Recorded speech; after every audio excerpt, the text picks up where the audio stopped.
Okay, here are three more examples. Jose left the White House and drove toward the recycling plant at an average speed of 40 kilometers per hour.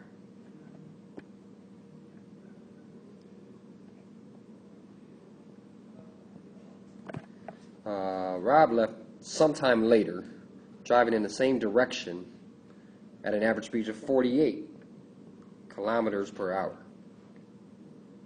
After driving for 5 hours, Rob caught up with Jose.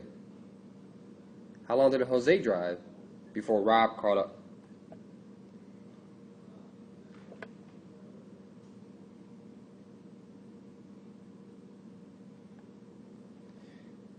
Before we put the 5 hours in there, let's see what the question is asking. It says, how long did Jose drive? That's going to be T. And like in the similar example we had in the other problem, because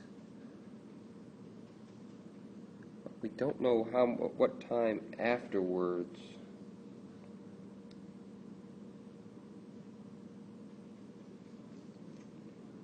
Oh no, let's go. We call this 5. Yeah, and then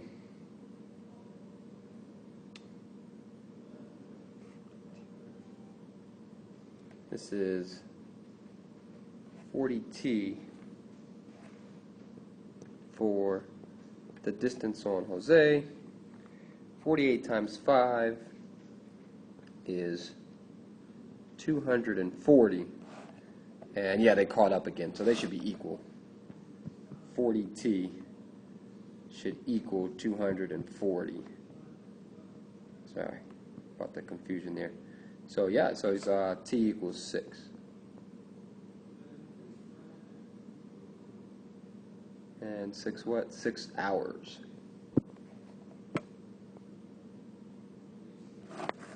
Okay, that's page 3, number 4. Page 3, number 6. Callie left school, traveled toward her friend's house at an average speed of 40 kilometers an hour. Matt left 1 hour later, traveled in the opposite direction, average speed of 50 kilometers per hour. Find the number of hours Matt needs to travel before they are 400 kilometers apart. So let's call that T, the number of hours Matt needs to travel. Matt left 1 hour later, so Callie's time is Matt's time plus another hour. Multiplying, we get 50t for Matt's distance and 40t plus 40 distributing for Callie's distance. And once again, traveling in opposite directions and assuming that they cross and continue on so that the total distance apart, in this case they listed as 400, is the sum of the two distances traveled. So 40t plus 40 is, and then on top of that plus the 50t should be equal to 400. So there's a lot of assumptions in this problem. It's quite unfortunate. But anyway,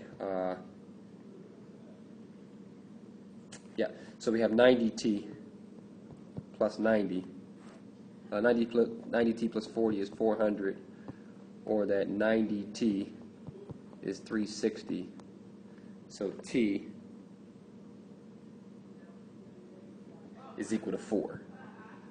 And let's call it hours.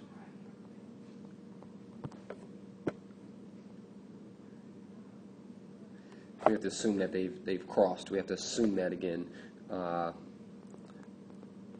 because it wasn't stated in the problem. Without that, you won't be able to solve it. Assume they passed.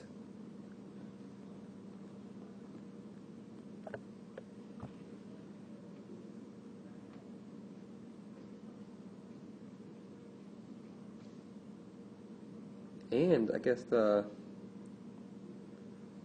I'm sorry, I should have said this in the other one too.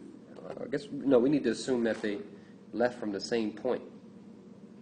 So this is actually an inaccurate drawing here. Let me erase that.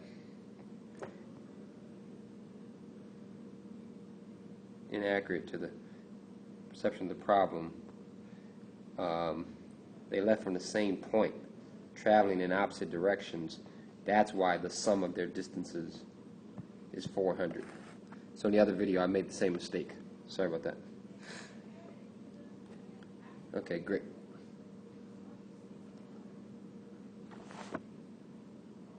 Assume they passed and... Oh, no, not assume they passed. I'm sorry. Assume they left from the same point, traveling in opposite directions. Assume they left from the same point. They didn't really say that in the problem. But we'll go ahead and assume it. It's subtle. It's behind the scenes. But yeah, they left from the same point.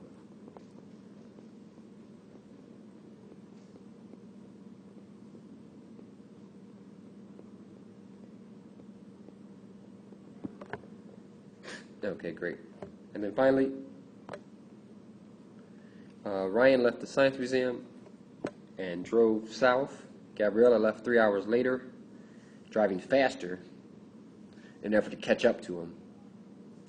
Find Ryan's average speed.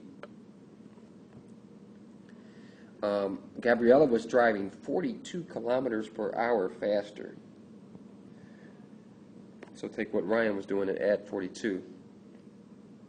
And it took her 2 hours to catch up.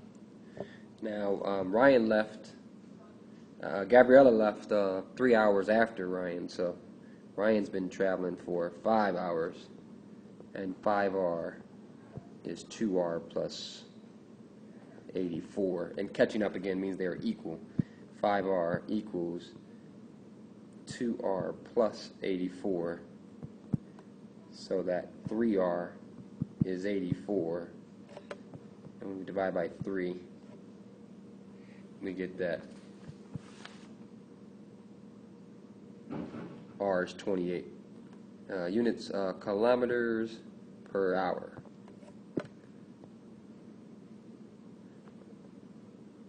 That's page 4, number 7. So going back to the opposite direction question, yeah, they left from the same point. One going east, one going west, so that the total distance between them is 400. Okay, great.